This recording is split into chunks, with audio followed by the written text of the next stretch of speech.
What I have looked for is what kind of person you are. Are you a hard worker? Are you reliable?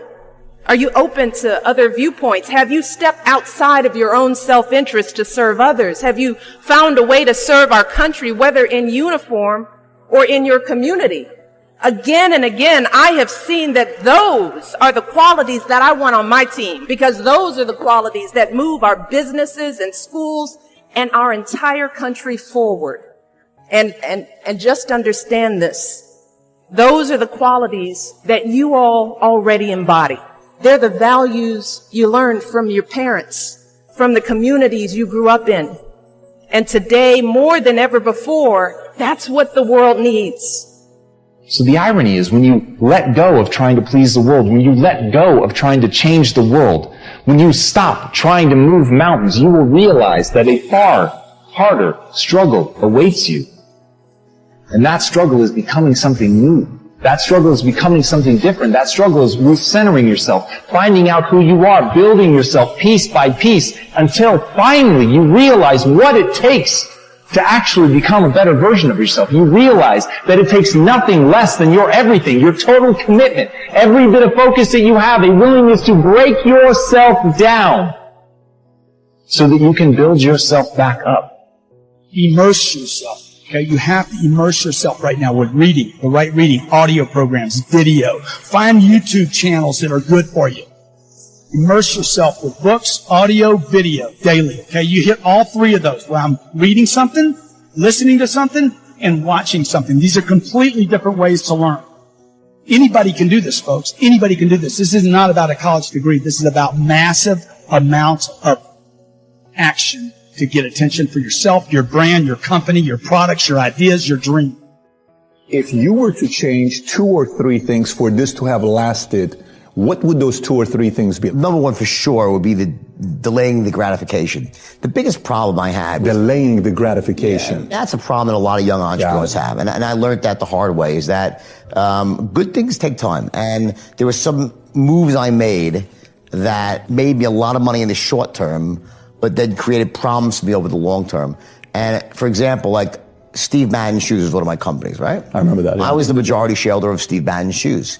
If I had not had that problem from all the stuff I did earlier, I would have made $700 million, $1 billion just on off that. Of Steve Madden. Just off of that one deal versus making $20, $30 million. Got it. Because I was forced to sell it too early, right? That's one example. And there's so many other examples just like that where, for instance, if I would have not gotten in trouble, I would have made the dot-com boom and been positioned to have the biggest firm out there during internet craze. I would have made it billions off of that. So while I made a little bit of extra money sooner, it cost me a lot more over the long term by not playing that sort of long game, playing the short game. And I think that's a big mistake a lot of people make. How do you turn failure into a plus? And it's true. When I was at the University of Nebraska, one day I was reading the Daily Nebraskan, and it said in room 300 or something, at 3 o'clock there will be this panel of 3 professors here at the university, and they're going to award the Nathan Gold Scholarship. I don't know whether you still have that around. And at the time, it said it would give you $500 to go to the graduate school of your choice. I don't know whether it's changed in amount, but that was it. So I read this, and I went there to this room at 3 o'clock that day, or whatever it was, and I walked in the room, and there were the professors, and I was the only student that showed up. I mean, it really got to them. I mean, they were stuck. They kept waiting and looking at their watch and hoping there'd be more candidates, but no one came in. So I won $500 by default. And those are usually my biggest triumphs when nobody else shows up. And so here I was. I had $500 to go toward it wasn't limited, any graduate school for a master's degree. So I applied to Harvard. My dad wanted me to. And I shortly heard from Harvard, and they said, go to Chicago and meet this fellow who interviews applicants from the Midwest. So I got on the train, and that's what you did in those days, and I spent 10 hours on the Burlington going to Chicago. Then I transferred to another little interurban train to go up to this country day school where this fellow was the headmaster, and he was the big interviewer for Harvard. And I got there, and after about 10 minutes, he said, better think about something else. He come back later on. I was 19 at the time, and I looked about 12, and I acted about 8. So it was not a great combination. So he said, forget it. So I took the little interurban train back to Chicago, and I took the 10-hour train back to Omaha. All the time I think, what do I tell my parents? It's kind of embarrassing. But it was the luckiest thing that ever happened to me. Because if I'd gone to Harvard, I would have gone to a 2-year business school. I instead applied to Columbia, where I could graduate in 1 year and get a master's degree. Luckily, that by the accident of it and being in the Nebraska National Guard, which did not get called up for the Korean War, I missed going in the Korean War. I got to meet Ben Graham, which had an enormous effect on me subsequently. And I probably got my wife that way because she was going to Northwestern. Eventually, that will pass. You'll get through it, but you will be different.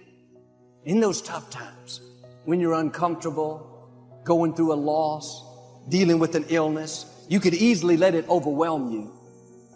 Now, how the pain changes you is up to you. You can come out bitter, or you can come out better.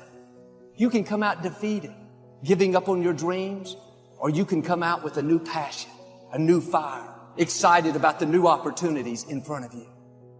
I may not like it, but I'm not a whiner. I'm a warrior. I know I can handle this. Don't complain about the pain. Without the pain, we couldn't reach the fullness of our destinies. Sometimes we bring pain on ourselves. We make poor choices, get in a relationship we know is not good, or maybe get over our head in our spending. Now it's painful. We're having to deal with the consequences. All of us experience pain. My challenge, don't just go through it, grow through it. That difficulty is an opportunity to get stronger, to develop character, to gain new confidence. Anybody can give up. Anybody can let it overwhelm you. But you know what that's doing? Wasting your pain. That pain is not there to stop you. It's there to prepare you, to increase you, to develop you. Difficulties are a part of life. Now quit telling yourself you can't take it. You're not weak. You are well able. Eventually the pain will pass. You'll give birth to new strength. Just because it hasn't happened yet doesn't mean that it's not going to happen. And there will always be forces trying to convince us to settle where we are. Life has a way of pushing our dreams down. They can become buried under discouragement, buried under past mistakes. There are dreams buried under divorce, buried under low self-esteem. It's easy to settle for mediocrity even though we have all this potential buried on the inside. What are you remembering? The hurt, the pain, what didn't work out? Turn it around and remember your dream. Have you allowed any dreams to get buried in you? At one time, you believed you could do something great. You believed you could lead the company in sales. You believed you could break that addiction. And it's been a long time.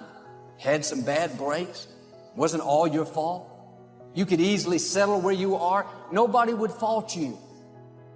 The enemy would love to deceive you into burying your dream, thinking that it's never going to work out.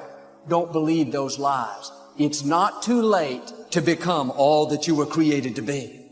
Every time you remember your dream, you're removing some dirt. You're digging it back out. The true mark of a champion is even though some dirt gets thrown on your dream, instead of letting it get buried, you keep shaking it off. You keep moving forward. You wouldn't be having that opposition if you didn't have something great in you. If your dream wasn't alive and on track, right on schedule to come to pass, you wouldn't have so many things coming against you. That dream is still alive. You may have tried a year ago, 5 years ago, or 40 years ago. Didn't work out. Nobody was there to help you. Go back and try again. This is your time. This is your moment. Your destiny is calling out to you. Can I tell you, Your dream is not dead. It's just not in season. Your time is coming. Promotion is coming. Good breaks are coming. Promises you've been standing on. Dreams you've been praying about. Lack is not your destiny. Constantly struggling, barely getting by is not the end of your story.